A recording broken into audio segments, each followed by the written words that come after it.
All right. I know it's going to be my first upload, so welcome to Let's Do Something. It's my YouTube channel, and pretty much we're just going to do a whole lot of something. So today what I have here is my 94 F350. So let me flip you around. So this is the hoss here. It's an old beat up truck. I got it for $1,000, believe it or not. And I've put in batteries, an intake. I've done a lot. All the front end components. I've turned up the turbo, I've turned up the fuel, injectors, fuel lines, glow plugs, glow plug controller. This thing's been a constant job. Now, as you can see, it's not the best truck. We got a little project going on that we're going to talk about here in a minute. Yeah, the bed's full of shit, typical redneck stuff. Excuse my language, I'll try to edit that out. You can see, it's got rust. It's not perfect. But what we're doing here, so this has had the crankcase bypass done to it. Where you take your crankcase vent right there, and it goes in right at the back of, let's see if I can get you in there. Well, close enough. Right behind the intake right there, there's a spot where it used to mount, and there used to be like, correct me if I'm wrong, but some sort of charcoal canister. But what we're gonna do is I'm gonna take this here piece of pipe, because it fits right there in that rubber, and they don't make that part no more, by the way, just so y'all know. So what we're gonna do, I'm gonna take this pipe, and my intention is I'm gonna cut it, weld it, and work it around until we've got it turned going to this intake tube.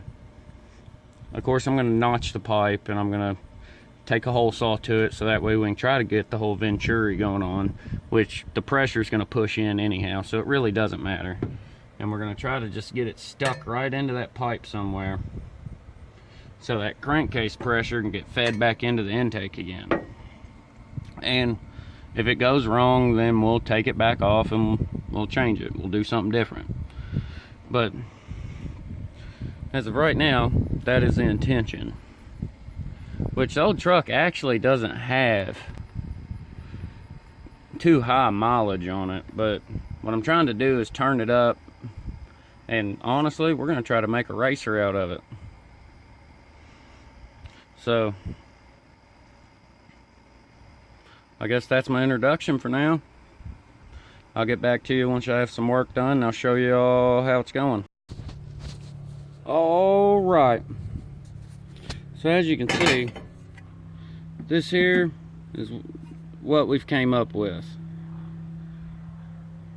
It's going to sit kind of like this on the valve cover, and it's going to jog over into the intake tube. The intake tube, we're going to use a hole saw bit for metal, obviously, and we're going to cut through. Here, I'll take you up. Oh, that's why you got to clean your work area, kids. Alright, I'm going to show you what I'm talking about here.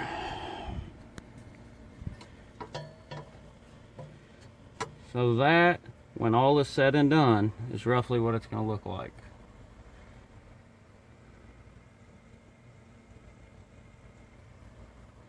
Of course, we're going to cut a hole in it, and we're going to jog it in about right there. And then we're going to stick it in, and we'll cut the extra hanging off out, which I still have to go and tack the other part in place here on the bottom, and I gotta weld that cut. I'm not 100% sure what I was doing right there, but it got away from me. So I gotta weld that up, and we gotta stick our fitting that I made in, or we made. I'll just go ahead and say that we made it. Once I figure out where I put it. This is why you don't work on tailgates of trucks, but hey, hillbilly stuff, right?